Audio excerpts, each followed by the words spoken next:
Okay, we're going to go over the best PC settings. I'm going to show you how to do this. If you're wondering how to get there, you want to go to the main menu. This is if you want to boost FPS. If the game is struggling to run, it feels very clunky, it feels very laggy. I'm going to show you how you can fix that. So first of all, you want to go to settings, then you want to go to game settings, and you go to the top right to display configuration. Now for me personally, I play in 1440p. If you've got 1080p monitor, you can play in 1080p. That's completely up to you. Now, for me, the most important thing is it has the best resolution, and I don't mind, for example, having a lower quality on hair strand. So in my opinion, for the game to feel the best and look the best, excluding quality concerning here, I would say go for your resolution. Don't forget, if you've got a 1440 1080p monitor, for example, you will not see this 1080p option. So this will just depend on what monitor you have, whether you have 4K, 1080p. But I have a 4090 Strix. I'm very, very lucky. I actually do this for it's my job, actually, my main channel, NealGuides. But I know everyone, even on my 4090 on 4K, I still struggle to run it completely. So even with a 4090, the best graphics card in the world, I do struggle. So I leave it on 1440p as opposed to 4K. Display mode, it's up to you really. I always use window borderless or I use full screen. The only reason why sometimes I use a window borderless is I like to alt tab when I'm listening to music when I'm not in a game, because you don't want to alt tab, you don't want to get a DC if you're in the game. But that's why. But full screen technically can help you in terms of FPS, technically speaking.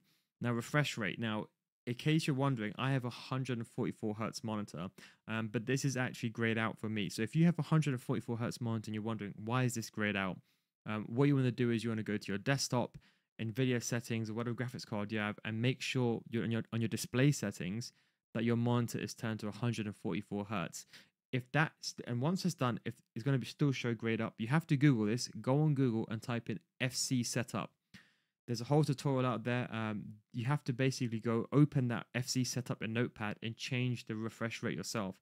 So if you've got a 144 hertz monitor and you're wondering why is 144 hertz not working, then you can just change it via the FC setup. Just Google that file.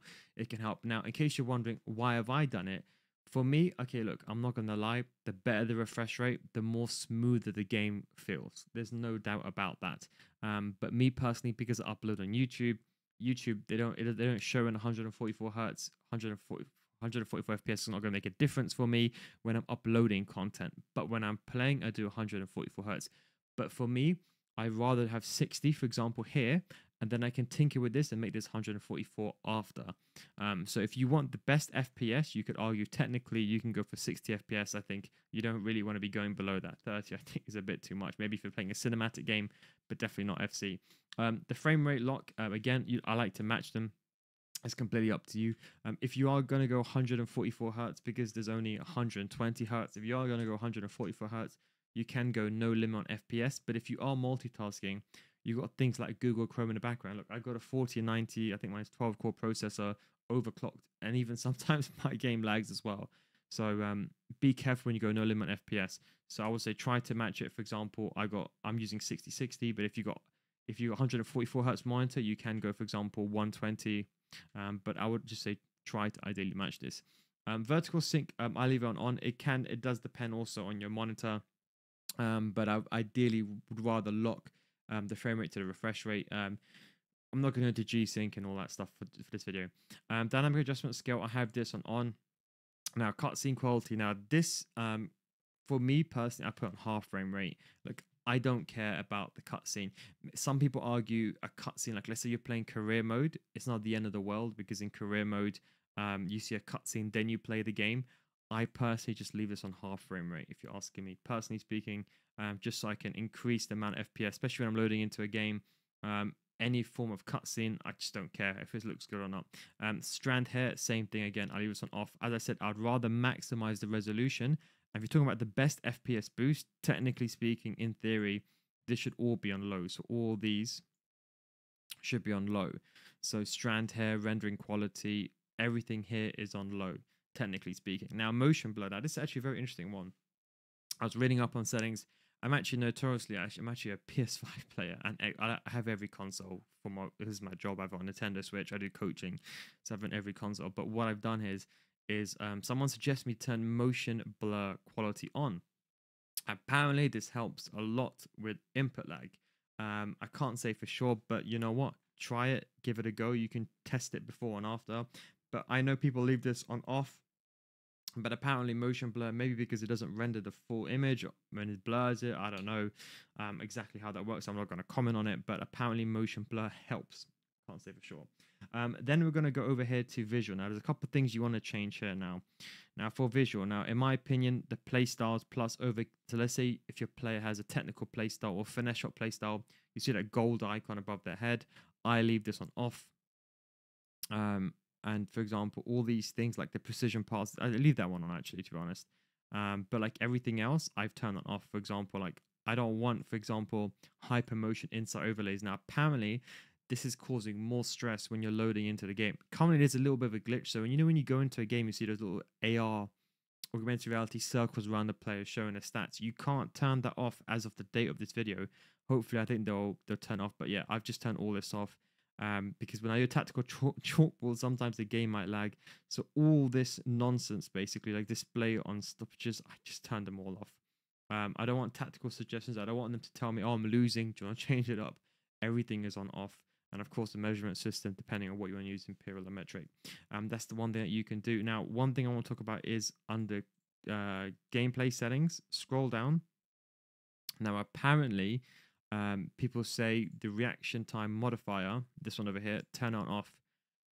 Although this is meant to be for right stick switching inside the game, there is a rumor. I'm not going to say if it's true or not, but people are swearing by it. But turning off, to be honest, you don't really want this one on. This is like very specific use cases, but leave this one off. Apparently, this helps a lot with menu lag, and apparently on the PC, people swear by it, saying it helps a lot. So if you want, you can turn that off as well, and that would be the best thing. In terms of your monitor, look, assuming you've got your monitor in front of you, turn on game mode. Of course, that's the most important thing. Turn on game mode. The next thing you can do is you can go Control Alt Delete, and you can set the efficiency and affinity to high, the processor to high if you want to on PC onto the game. But that is basically the graphic settings in a nutshell that I use. Look, I think the game is still buggy. If you're thinking, oh my god, the game is just so delayed, that's not your side, it's the game. But this way you can just maximize as much FPS as possible. But again, you might have to tinker some stuff like, I'm using the 4090, maybe playing in 1440p, I'm fine. But if you want to get 144 hertz and you're running like a Ryzen APU, or maybe you got a maybe Intel Core Tier 2, maybe not. But let's say you run like a Ryzen 1700, for example, and you're going with a 1080p, you might get a bottleneck. So you have to just bear that in mind, tinker it to what you can. But these are the best settings that I would recommend, and hopefully, fingers crossed, there'll be a patch for the controller issue, which I'm probably sure you're aware of, and B, hopefully that also fixes some of the graphics issues. But yeah, that's just kind of my graphic settings for PC. Thanks for watching. Take it easy. And if you catch next time, by the way, if you want to see the full controller settings, what controllers to use for the game settings, should I say, check out my video on my main channel, youtube.com/NealGuides, where I go over this and explain every single one in detail. Thanks for watching, and I'll catch you next time. Peace.